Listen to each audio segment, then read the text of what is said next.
నమస్కారం, నా పేరు సుధాకర్. మీరు చూస్తున్నారు కాంపిటేటివ్ పెన్. సో ఫ్రెండ్స్, ఈ వీడియో ఎండ్ వరకు చూడండి. ఎవరైతే ఇంటర్మీడియట్కి సంబంధించి పాస్ అయ్యి ఏదైనా వర్క్లో కానీ లేదా ఫర్దర్ స్టడీస్ ఎవరైనా చేస్తున్నా కానీ ఈ వీడియో వాళ్ళకి చాలా చాలా హెల్ప్ అవుతుంది. ఖచ్చితంగా ఇప్పుడు ఫ్రెష్గా మీరు పాస్ అయినా కానీ ఇంటర్మీడియట్ పాస్ అయితే చాలు.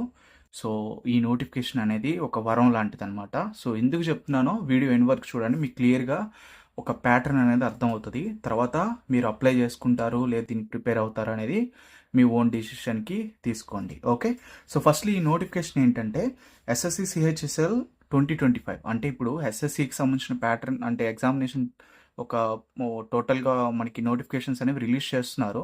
అందులో సిజిఎల్, సిహెచ్ఎస్ఎల్, ఎంటీఎస్, సో ఇట్లా కొన్ని ఎగ్జామినేషన్స్ ప్యాటర్న్స్ అయితే ఉంటాయి. సిజిఎల్ వచ్చేసరికి డిగ్రీ బేస్డ్ మీద, అంటే మినిమం మనకి డిగ్రీ అనేది పాస్ అయి ఉండాలి. And at the same time CHSL వచ్చేసరికి ఇంటర్మీడియట్ బేస్ మీద ఉంటుంది. అండ్ ఎంటీఎస్ వచ్చేసరికి 10th బేస్ మీద ఉంటుంది. సో ఎవరైతే డిగ్రీ పాస్ అయిన వాళ్ళైతే CGL at the same time CHSL and MTS ఈ మూడు అప్లై చేసుకోండి.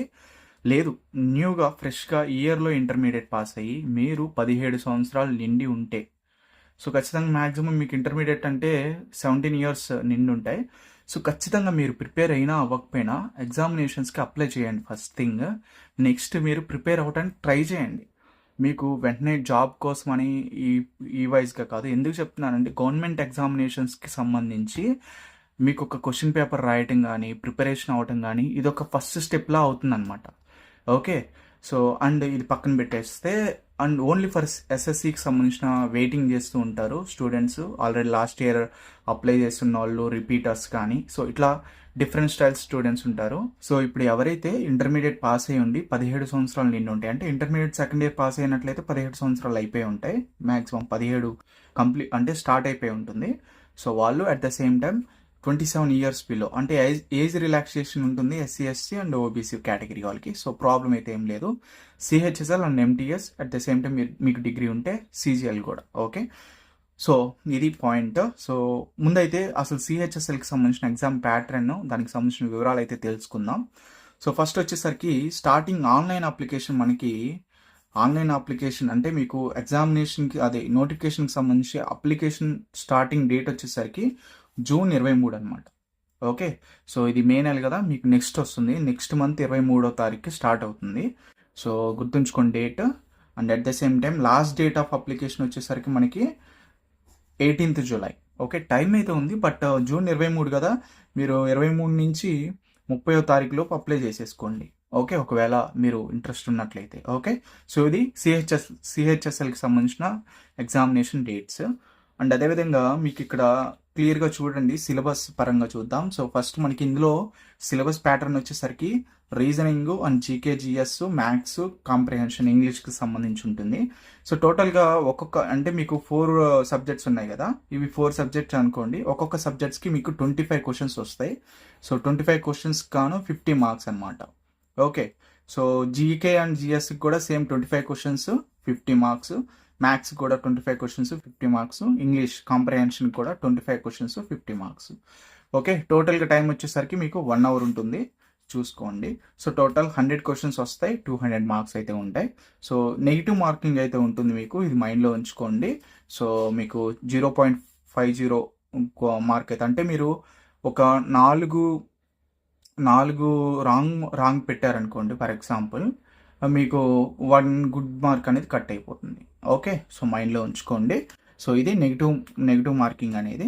సో నెక్స్ట్ ప్రాసెస్ అయితే చూద్దాం. సో ప్రాసెస్ వెళ్ళే ముందు, so reasoning, GK and GS, maths, comprehension 4 చెప్పాను కదా, ఇవి మీకు సిహెచ్ఎస్ఎల్ కానీ సిఏజిఎల్ కానీ ఎంటీఎస్ కానీ మీకు 2 ప్రాసెస్ ఉంటుంది. ఒకటి Tier 1 ఒకటి అండ్ Tier 2 ఒకటి, 2 ఎగ్జామినేషన్స్ అయితే జరుగుతాయి. సో Tier 1లో వచ్చేసరికి క్వాలిఫైయింగ్ నేచర్ మోడ్లో ఉంటుంది, అంటే క్వాలిఫై అయితే చాలు, సో పాస్ అయిపోతే చాలు.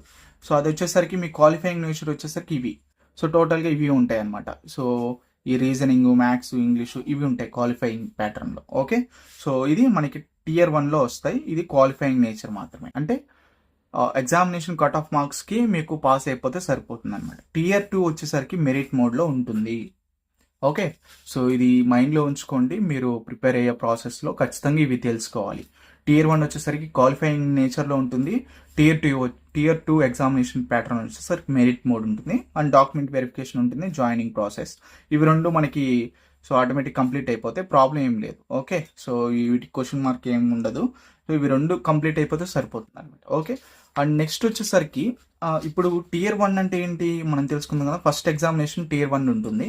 అదేంటి reasoning, GK and GS, maths, comprehension, English. So ఇవి తెలుసుకున్నారు కదా. ఇది టియర్ 1 ఎగ్జామినేషన్కి just qualifying cut off marks చెప్తే మనకి ఆ కట్ ఆఫ్ మార్క్కి కొంచెం మీకు ఎక్కువ ఉన్నా సరిపోతుంది. ఓకే, కట్ ఆఫ్ మార్క్కి తక్కువ ఉండకూడదు.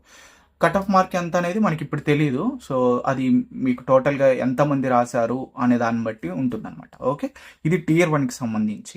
అండ్ ఇన్ డీటెయిల్గా రీజనింగ్లో ఏమేమి ఉంటాయి కూడా మనకి నెక్స్ట్ చూద్దాం. వీడియో ఎండ్ వరకు చూడండి అండ్ ఖచ్చితంగా మీరు సబ్స్క్రైబ్ చేసుకోండి. దీనికి సంబంధించి మీకు వీడియోస్ అప్లోడ్ అవుతూ ఉంటాయి. సో ఇవి మీకు చాలా హెల్ప్ అవ్వచ్చు. ఓకే, అండ్ మీ ఫ్రెండ్స్ కూడా ఎవరైనా ఉంటే కనుక షేర్ చేయండి. ఓకే, టియర్ 1 అయితే అయిపోయింది. ఇప్పుడు టియర్ 2 అయితే ప్రాసెస్ ఒకసారి చూద్దాం. టియర్ 2 వచ్చేసరికి మనకి సెక్షన్ 1 అండ్ సెక్షన్ 2 సో రెండు ఉంటాయి అనమాట. సెక్షన్ 1 ఒకటి అండ్ సెక్షన్ 2 ఒకటి. Session 1, session 2. ఈ సెషన్ 1లో సెక్షన్స్ ఉంటాయి, 3 సెక్షన్స్ ఉంటాయి. సో చూద్దాం. సెక్షన్ 1లో ఏముంటాయి? Maths and reasoning. Okay, same మీకు టియర్ 1లో ఏవైతే ఉన్నాయి టియర్ 2లో కూడా సేమ్ అదే ఉంటాయి. బట్ ఏంటంటే ఇన్ డెప్త్ వేరు ఉంటుంది అనమాట. Okay, so maths and reason section 1లో అంటే సెషన్ 1లో section 1 maths and reasoning 30 questions and 30 questions టోటల్గా 60 క్వశ్చన్స్ వస్తాయి. 180 మార్క్స్, 1 అవర్ టైం ఉంటుంది. ఇది టియర్ 2 ప్రాసెస్. అంటే టియర్ 1 పాస్ అయిపోయి టియర్ 2లో కూర్చుంటారనమాట. అప్పుడు మీకు వచ్చే ఎగ్జామినేషన్ సిలబస్ ఇది. Okay, and next section 2. So session 1లో సెక్షన్ 2 అందులో మీకు ఏముంటుంది? English, GS and GA and GK. Okay, general awareness, general knowledge ఉంటుంది. సో ఇందులో మీకు ఇంగ్లీష్ వచ్చేసరికి మీకు 40 ఉంటుంది, 40 క్వశ్చన్స్ వస్తాయి. అండ్ జిఏ అండ్ జీకేకి వచ్చేసరికి 20 క్వశ్చన్స్ వస్తాయి. Total 60 questions. ఓకే, దీనికి కూడా 180 మార్క్స్. సో ఖచ్చితంగా ఇవి రెండిట్లో మీకు మెరిట్ రావాలి. ఓకే, ఇది మెరిట్ అనమాట. అంటే మెరిట్ ఓరియంటెడ్ ప్రాసెస్లో ఉంటుంది. ఓకే, ఇది నెక్స్ట్ వచ్చేసరికి సెక్షన్ 3 కంప్యూటర్. సో ఇది క్వాలిఫైయింగ్ నేచర్లో ఉంటుంది. ఓన్లీ క్వాలిఫై అయితే సరిపోతుంది. అంటే 15 క్వశ్చన్స్ ఉంటే 45 మార్క్స్. సో 15 మినిట్స్ ఉంటుంది. ఓకే, సో ఇది ఓన్లీ క్వాలిఫైయింగ్. ఇప్పుడు ఫర్ ఎగ్జాంపుల్ మీరు టియర్ 1 పాస్ అయిపోయారు, టియర్ 2లో వచ్చారు, సెక్షన్ 1 సెక్షన్ 2 కూడా పాస్ అయిపోయారు మెరిట్లో. బట్ ఇక్కడ సెక్షన్ 3లో ఫెయిల్ అయ్యారనుకోండి, మీకు నో ఎగ్జామినేషన్ క్వాలిఫై అవ్వరు, డిస్క్వాలిఫై అయినట్లు. ఎందుకంటే ఇది క్వాలిఫైయింగ్ పేపర్, ఖచ్చితంగా క్వాలిఫై అవ్వాల్సిందే. సో ఇప్పుడు ఇందులో మీకు 45 మార్క్స్లో మీకు 32 అనేది పాస్ మార్క్ అనుకోండి. ఫర్ ఎగ్జాంపుల్ నేను ఎగ్జాంపుల్గా చెప్తున్నాను. లేదా 28 పాస్ మార్క్ పెట్టారనుకోండి. ఖచ్చితంగా ఈ 28కి 29 కానీ 28 కానీ రావాల్సిందే, క్వాలిఫై అవ్వాలి. ఓకే, అర్థమవుతుంది కదా, మీకు క్లియర్గా అర్థమై ఉంటుంది. సో అది. అండ్ నెక్స్ట్ వచ్చేసరికి సెషన్ 2. సెషన్ 2లో వచ్చేసరికి skilled and type test. Skill and type టెస్ట్లో మీకు ఏంటి? ఒకవేళ డిఓ చేస్తే స్కిల్ టెస్ట్ ఉంటుంది, సో టైపింగ్ టెస్ట్ ఉంటుంది. ఓకే, సో ఇది ఫర్దర్గా మీకు అంత ఇదిగా ఉండదు. కొంచెం మీకు ఆల్రెడీ మీకు ప్రివ్యూ అంటే ఫిజికల్గా మీకు కనిపిస్తూ ఉంటాయి. అవి టైప్ టెస్ట్, స్పీడు, దాని లిమిట్ని బట్టి మీకు ఉంటుంది. 15 మినిట్స్ 10 మినిట్స్తో ఉంటుంది అనమాట. ఓకే, టోటల్గా ఇది టియర్ 1 అండ్ టియర్ 2. ఓకే, మీకు అర్థమైంది అనుకుంటున్నాను. సో ఇది మాన్యువల్గా మీకు అంత క్లియర్గా చేయాల్సిన అవసరం లేదు. ఫస్ట్ టియర్ 1కి ప్రిపేర్ అయిపోండి. సో నెక్స్ట్ ఆటోమేటిక్గా మీ ఎగ్జామినేషన్ బిహేవియర్ మీకు చెప్పేస్తుంది అనమాట. సో ఆ టైప్ ఆఫ్లో ఉంటాయి. ఓకే, సో నెక్స్ట్ దీనికి ఏజ్ లిమిట్ చూద్దాం. సో ఏజ్ లిమిట్ వచ్చేసరికి మీకు ఎల్డీసీకి కానీ జేఎస్సీ కానీ డిఈఓ అని కొన్ని పోస్టులు అయితే ఉంటాయి. వీటికి 18 ఇయర్స్ నుంచి 27 ఇయర్స్ ఉంటుంది. అదేంటి 27 ఇయర్స్ తర్వాత మీరు అప్లై చేయలేమా అంటే అప్లై చేయొచ్చు. మీరు ఒకవేళ ఓబీసీ కేటగిరీ అయితే ఏజ్ రిలాక్సేషన్ మీకు 3 ఇయర్స్ ఉంటుంది. ఎస్సీ ఎస్టీ అయితే 5 ఇయర్స్ ఉంటుంది. అంటే 27 ఇయర్స్ నుంచి ఎస్సీ ఎస్టీ అనుకోండి, మీరు 5 ఇయర్స్ వేసుకోండి. అండ్ ఓబీసీ అయితే కనుక ప్లస్ 3 ఇయర్స్ వేసుకోండి. సో ఇక్కడ వరకు మీరు అప్లై చేసుకోవచ్చు. సో ప్రాబ్లం లేదు. క్వాలిఫికేషన్ వచ్చేసరికి 12th పాస్ అయి ఉండాలి. అది మీకు 12th పాస్ వచ్చేసరికి మీకు బోర్డ్ అనే కాదు, ఓపెన్లో కూడా మీరు పాస్ అయినా కానీ పర్లేదు. ఓపెన్ 10th ఓపెన్ ఇంటర్ రాస్తారు కదా, సో అట్లా మీరు పాస్ అయినా సో ప్రాబ్లం లేదు, మీరు అప్లై చేసుకోవచ్చు. ఓకే, అండ్ వీటి శాలరీస్ ఒకసారి చూద్దాం. శాలరీస్ ఎందుకంటే మీకు ఒక అవగాహన వస్తుంది వీటికి సంబంధించిన జాబ్లో ఎంత లెవెల్ ఆఫ్ పే స్కేల్ ఉంటుంది అనేది. ఓకే, లోయర్ క్లర్క్ వచ్చేసరికి ఎల్డీసీ అంటారు. సో ఇది 19 అంటే 20,000 నుంచి 63,000 వరకు ఉంటుంది. సో అన్నీ కూడా మీకు అంతే ఉంటాయి ఇంచుమించుగా. సో కొన్ని పోస్టులకి కొంచెం డిఫరెంట్ శాలరీ ప్యాకేజ్ అయితే ఉంటుంది, చూద్దాం అది కూడా. ఇది జూనియర్ సెక్రటరియట్ అసిస్టెంట్ జేఎస్సీ అంటారు, దీనికి 20,000 నుంచి 63,000 వరకు ఉంటుంది. అండ్ పోస్టల్ అసిస్టెంట్స్ పిఏ, దీనికి 25,000 నుంచి 80,000 వరకు ఉంటుంది. ఇది సార్టింగ్ అసిస్టెంట్ ఎస్ఏ 25,000 నుంచి 81,000 వరకు. డేటా ఎంట్రీ ఆపరేటర్ సో 25,000 నుంచి 81,000 వరకు. డిఓ గ్రేడ్ ఏ ఉంటుంది ఇందులో, సో ఇది కూడా సేమ్ 25,000 నుంచి 81,000 వరకు పే స్కేల్ అయితే ఉంటుందన్నమాట. ఒకవేళ మీరు జాయిన్ అయితే కనుక మీ యొక్క పే స్కేల్ ఇలా ఉంటుంది. అండ్ ఎక్స్పీరియన్స్ మీద మీకు ఫర్దర్గా మీకు ప్రమోషన్స్ ఇవన్నీ కూడా వస్తుంటాయి. ఓకే, టోటల్గా ఇది సిహెచ్ఎస్ఎల్కి సంబంధించి ఇది ఇంటర్మీడియట్ బేస్ మీద. సో మీకు ఇంటర్మీడియట్ లెవెల్లోనే ఎగ్జామినేషన్ అయితే ఉంటుంది. ఓకే, సో ఇప్పుడు ఇన్ డీటెయిల్గా అయితే చూద్దాం. ఫర్ ఎగ్జాంపుల్ జనరల్ ఇంటెలిజెన్స్ ఉంటుంది, మీరు చెప్పారు కదా Tier 1లో ఇవి 4 ఉంటాయి. ఓకే, ఇవి Tier 1లో వస్తాయి. సో ఇందులో జనరల్ ఇంటెలిజెన్స్ ఉంటుంది, general awareness, quantitative aptitude, English language. Okay, English లాంగ్వేజ్లో మీకు ఎక్కువ మార్క్స్ స్కోరింగ్ అనేది ఉంటుందన్నమాట. చూద్దాం అసలు ఫస్ట్ మీకు జనరల్ ఇంటెలిజెన్స్లో కాన్సెప్ట్స్ ఏంటి అంటే, మీకు అందులో ఎన్ని కాన్సెప్ట్స్ ఉంటాయంటే లాజికల్ రీజనింగ్ ఉంటుంది, alpha numeric series, ranking, directions, alpha test, data sufficiency, coded inequalities, seating arrangements, puzzle, tabulation, syllogism, blood relations, input output coding, decoding. So ఇవన్నీ కూడా మీకు ఏంటంటే జనరల్ ఇంటెలిజెన్స్లో వస్తాయి. వీటన్నిటికి సంబంధించి మన ఛానల్లో వీడియోస్ వస్తూనే ఉంటాయి. సో చాలా ఇన్ డీటెయిల్గా, అంటే మీకు అసలు ఫస్ట్ జీరో నాలెడ్జ్ నుంచి ఉన్నట్లయితే ఈ ఛానల్ అనేది మీకు హెల్ప్ అవుతుంది. సో ఖచ్చితంగా సపోర్ట్ చేయండి, మీరు సబ్స్క్రైబ్ చేసుకొని బెల్ ఐకాన్ అనేది క్లిక్ చేయండి.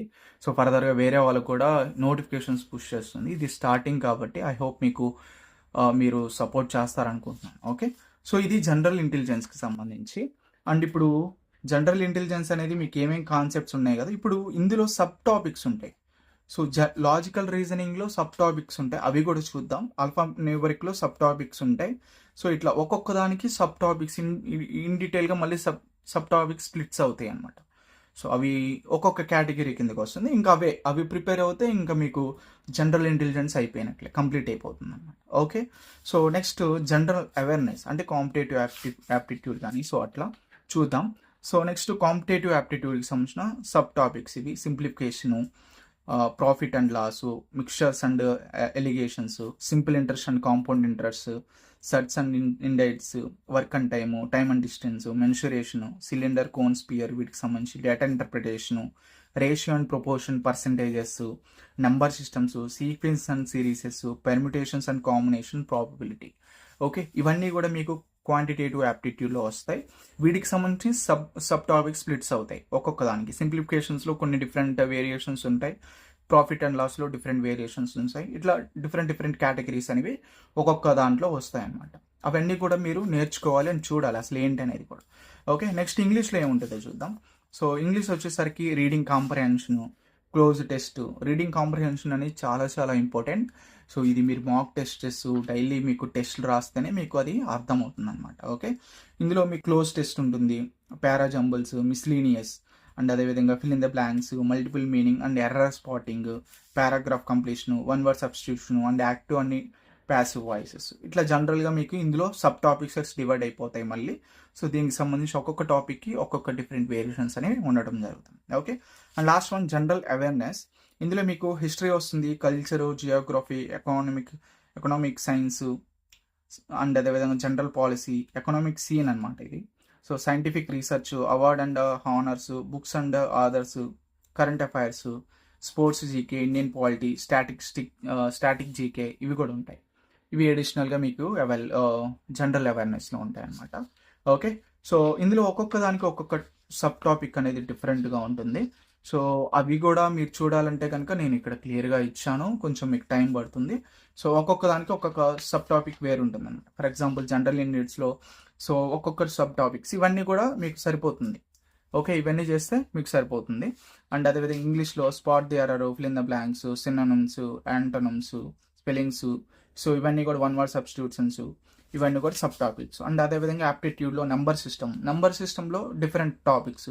అందులో ఏంటి, competitions of whole number, decimal and fractions, relations between numbers, ఇట్లా డిఫరెంట్ సబ్ టాపిక్స్ ఉండే. Fundamental arithmetic operations, percentages, so ఒక్కొక్క టాపిక్ అనేది మనకి ఛానల్ ప్లేలిస్ట్లో అయితే పెడతాను. ఖచ్చితంగా అది మీకు హెల్ప్ అవుతుంది. ఒకసారి చెక్ చేసుకోండి. సో ఇది ఇందులో మీకు ఎక్స్ప్లెనేషన్ చేసినా కానీ కొంచెం మీకు క్లియర్గా అర్థం కాదు. సో ఒక్కొక్క టాపిక్ నేను సపరేట్గా అయితే పెడతాను. ఖచ్చితంగా అయితే చూడండి. ఓకే, ఐ హోప్ మీకు సిహెచ్ఎస్ఎల్కి సంబంధించి మీకు ఒక నోటిఫికేషన్ వివరం అనేది అర్థమైంది అనుకుంటున్నాను. ఓకే, ప్యాటర్న్ అనేది అర్థమైంది అనుకుంటున్నాను.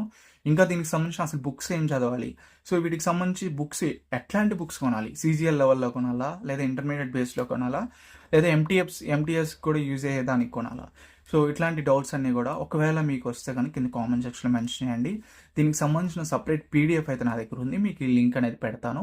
అందులో ఇన్ డీటెయిల్గా మీకు బుక్స్కి సంబంధించి కానీ ఫర్దర్గా ఏ ఆధార్ ఉంటుంది ఏంటనేది, సో చాలా బెస్ట్ బుక్స్ అనేది నేను అక్కడ మెన్షన్ చేశాను. మీరు ఒకసారి చెక్ చేయొచ్చు. ఓకే, అండ్ లాస్ట్లీ మీరు ఈ వీడియో నచ్చినట్లయితే లైక్ చేయండి, మీ ఫ్రెండ్స్ అందరికి కూడా షేర్ చేయండి. సో ఖచ్చితంగా సబ్స్క్రైబ్ చేసుకోండి. ఇది సపోర్ట్గా అడుగుతున్నాను. ఖచ్చితంగా ఫర్దర్గా ఇందులో మీకు మంచి కంటెంట్ అనేది వస్తుంది స్టడీస్ పరంగా, competitive examinations mainly. Okay, so ఇది మీకు చాలా హెల్ప్ అవ్వచ్చు అని అనుకుంటున్నాను. అండ్ మీ అభిప్రాయం కూడా కింద కామెంట్ సెక్షన్లో తెలియజేయండి. ఓకే, సో ఇది ఫ్రెండ్స్. నెక్స్ట్ దీనికి సంబంధించిన కాన్సెప్ట్ ఓరియంటెడ్ వీడియోస్ వస్తాయి, దానికి సంబంధించిన ప్లేలిస్ట్లు ఉంటాయి, మీరు ఒకసారి అయితే చెక్ చేయండి. Okay, see you next video friends. Bye bye now, all the best for your examinations.